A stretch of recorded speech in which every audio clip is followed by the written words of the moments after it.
this brush, even though it is actually quite small, I think is too big for this. I think that I'm probably going to end up getting gray down onto this brown decking where it's not wanted. This one here is my smallest paintbrush.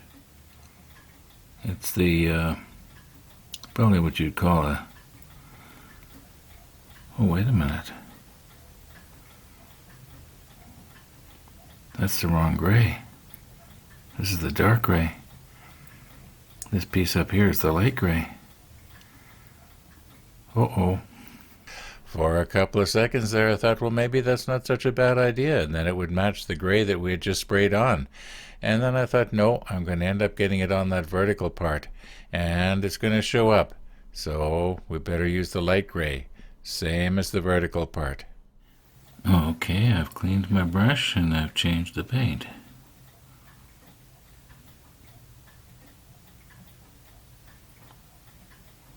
Now, hopefully, I haven't thinned this out too much for brushing, because right now it's kind of set with the airbrush.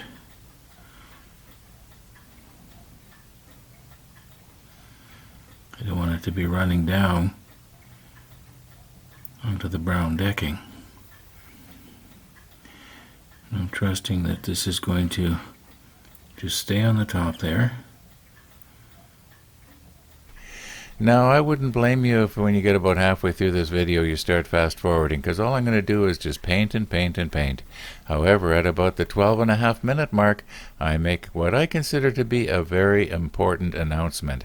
So you might want to hear that.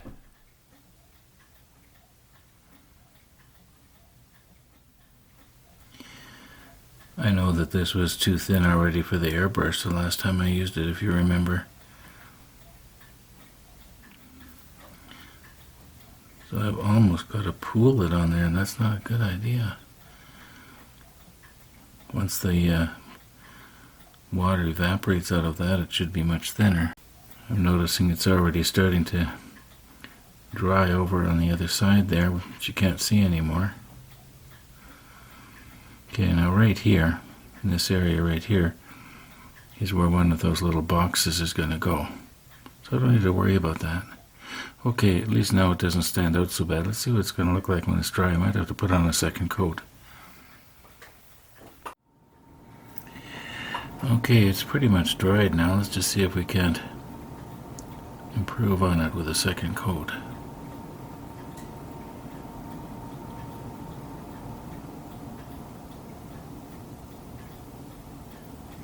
I don't know if it's going to do anything or not.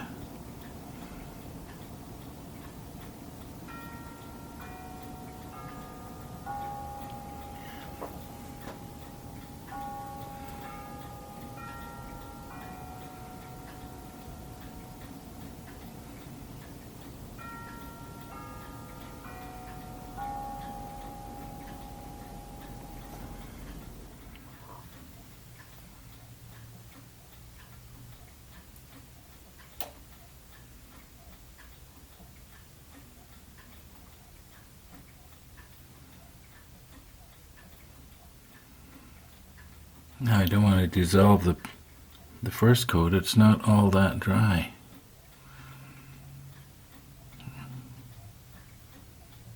Okay, from the way I'm looking at it, I think it's a lot better.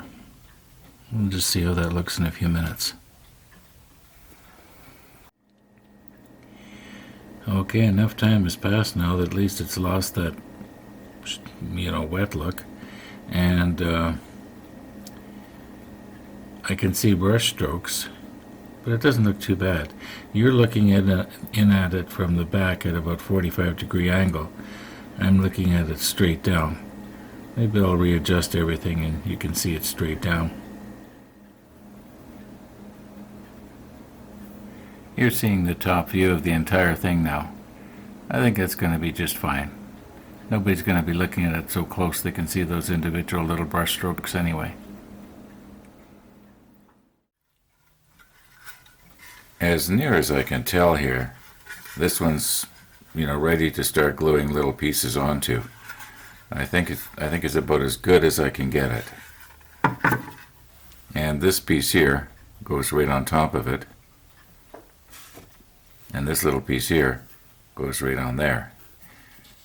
And I'm finding that the smaller the pieces are, the more difficult time I'm having of masking. That's only stands to reason, I guess, right?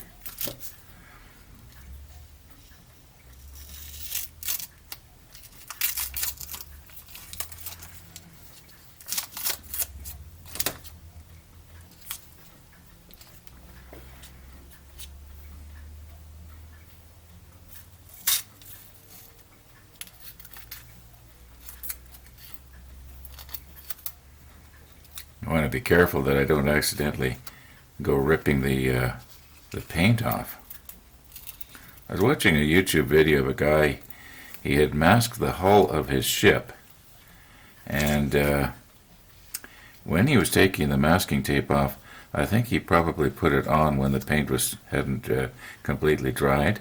And poor guy, when he peeled it off, it took a lot of the paint with it. And yeah, I can't remember what he said, but I do remember it was something I wouldn't want to be repeating. Anyway, you know what? I think this is going to be all right. It's a tiny bit blotchy right here. I had sprayed this with, this stuff had been thinned out way too much. I'm gonna have to mix more of this particular shade up, I think. Yeah, so this one, as far as I can see, is pretty much done here. And like I say, this piece here will go right there. Then this piece will go right on top of this. However, this one here,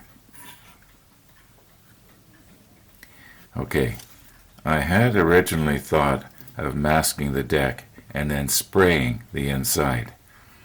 But I'm thinking now that it's just going to be too hard to go in around all this ribbing. And this tape, I'm sure there's masking tape out there that, like even the Tamiya masking tape for modeling, isn't a whole lot more pliable or thin than this stuff you just get, the painter's masking tape at the hardware store. And I do have this, but this is not a whole lot better. It's just thinner. So I think what I'm going to try to do is I'm going to try and very delicately paint the inside. I'm still, for somebody going on 73, I'm still pretty steady. As long as I, remember to not go at it like a bull in the china shop. Yeah. So let's see what we can do here. I am just noticing now that when I sprayed this deck tan, I got some overspray on the sides here. So that means that after I'm all through here, I guess I'm going to have to mask off the entire top, which won't be very hard actually. And then just take the airbrush and lightly go around. Okay, so let's try and paint the inside.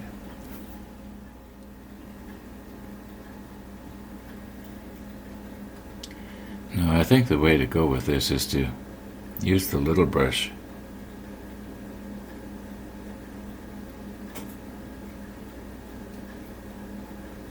and just go along the edge. Now it seems to be that it's kind of wicking its way up into the deck there. That's not good. Well, this paint is just way too thin.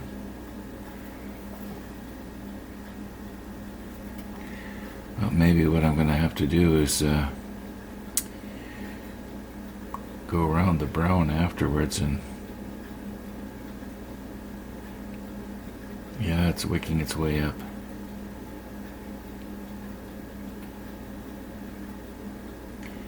The plan was originally to use this little brush and then use the wider brush later, but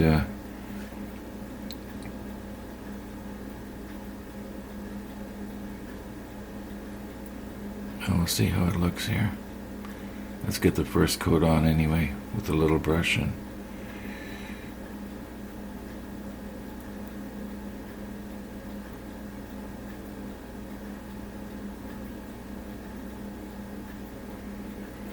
I'm going to have to reposition this so I can see what I'm doing here.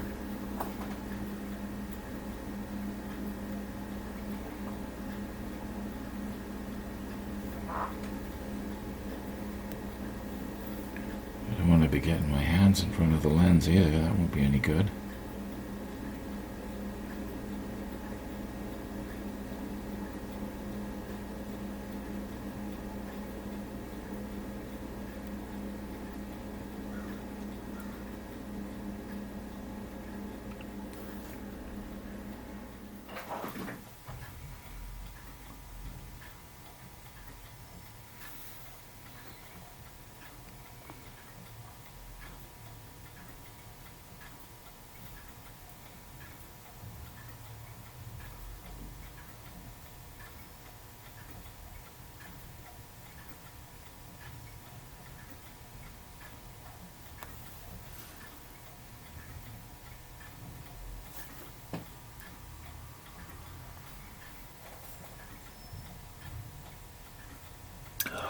This is just way too thin. Yeah, I'm going to have to go around the deck with the brown later.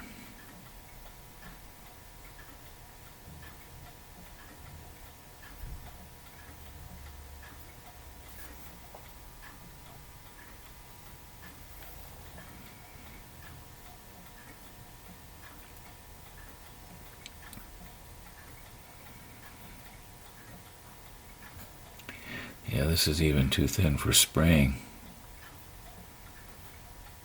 Well, it did sort of spray before, if you remember. So some of you might be thinking, well, why don't you just get more paint? Well, that means I gotta get in the car, drive about 5 miles through the city. It's not that I can't do it.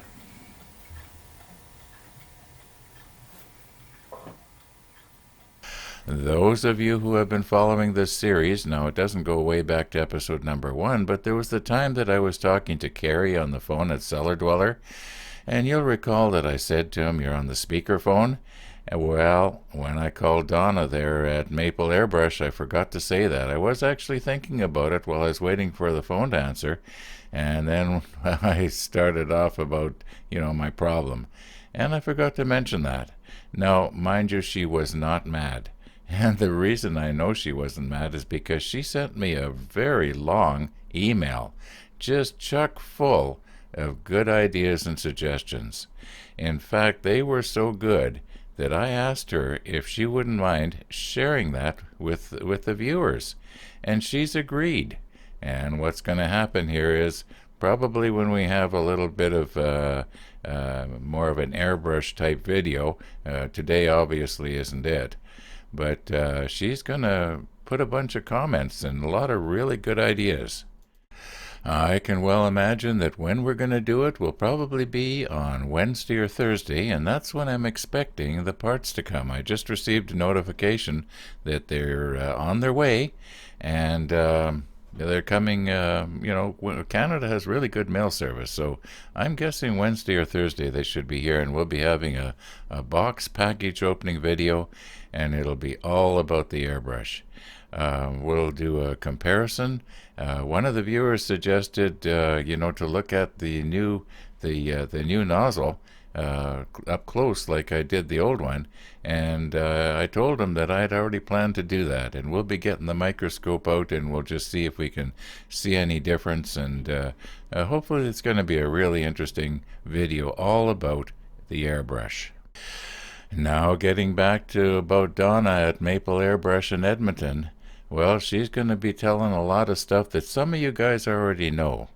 Somebody like Tony in Mississauga, he probably knows a lot of that. You can tell by the suggestions he's been giving us off and on in the comment section. Much appreciated, by the way, Tony. And but if you're like me and you're just sort of getting started, and you hardly barely know what you're doing, and a lot of it's trial and error, and yeah, it's going to be a lot of really good stuff. I know one of the things she mentioned there, I thought to myself, why didn't I think of that? It just makes such common sense. But I didn't. Anyway, you're not going to want to miss this. It'll probably be lengthy, which is a good thing. Going to be full of information. Yeah, I think I beat this to death here.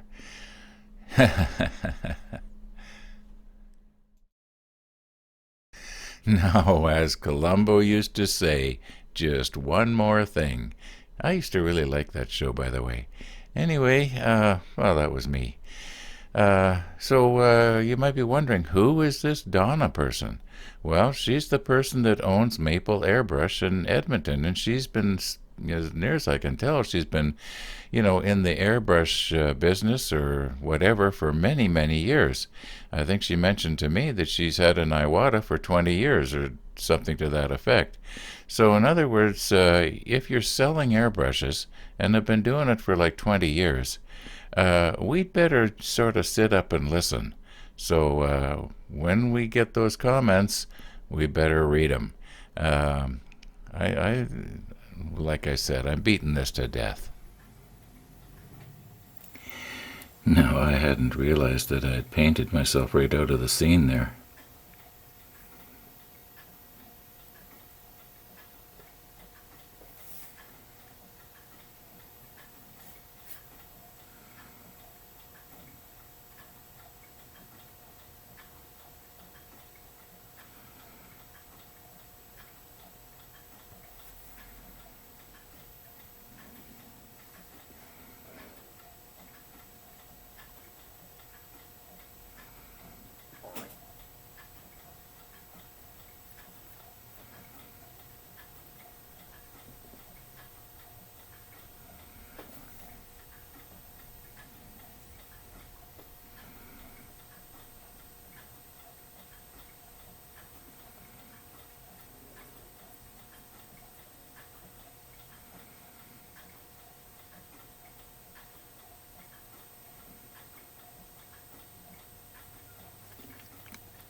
At a distance, this doesn't look half bad.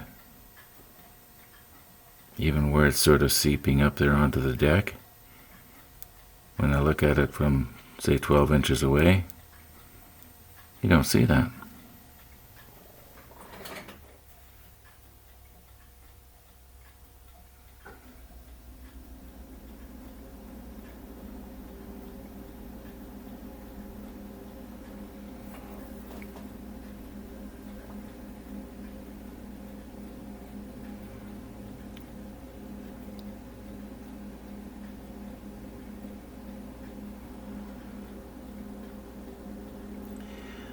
Okay, I'm going to have to turn it here.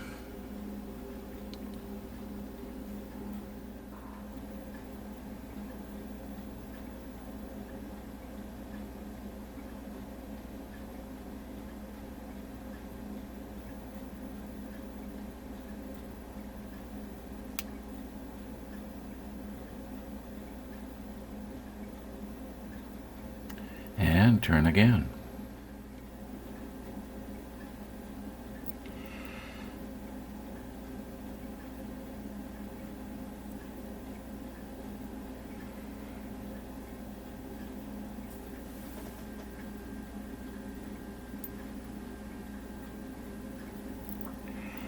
I'm thinking here that I should be maybe cleaning out my paintbrush here.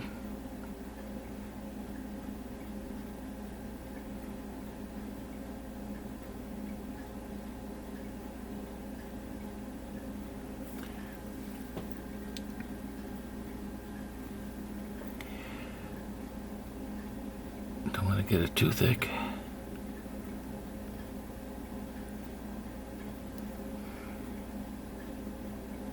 It's my hope that I don't have to go up close to the deck again with the second coat.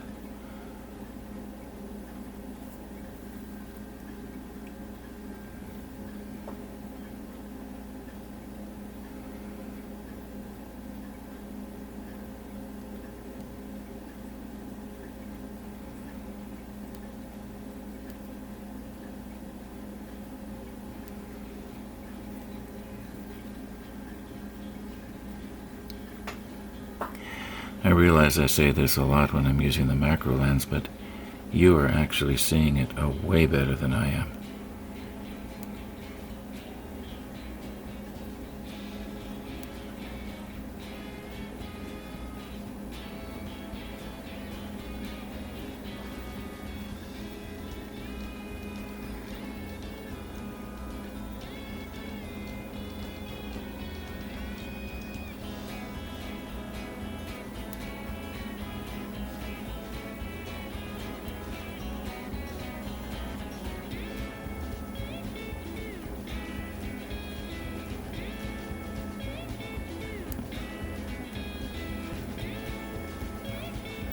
Okay, I've been all the way around now. I think I'm going to let that dry and put another coat on. But you know what? That's going to have to be in the next episode. So once again, thanks for watching, and all being well, we'll see you tomorrow.